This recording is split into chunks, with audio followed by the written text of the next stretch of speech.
mömindirsə, istəyir bu şiə olsun, sünni olsun, hənəfi olsun, şafi olsun, həmbəli olsun, kim olur o, əşəri olsun, məturidi olsun, kim olur olsun, mömindir qarşındakı. Allah Teala da Quranda deyir ki, möminlər qardaşdır. Bu mənim doğru yolumdur. Onu tutub gedin. Başqa yollara uymayın.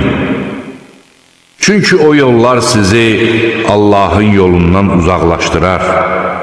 Həmin gün zalim kimsə barmaqlarını dişləyərək deyəcəkdir: kaş ki, mən Peyğəmbərin yolunu tutub gedəydim. Vay halıma! Kaş ki, filan kəslə dost olmayaydım. O gün müttəqilərdən başqa bütün dostlar bir-birinə düşmən kəsiləcəklər. Mən neytral olmuşam həmişə. Hamıya ilə qardaşıq.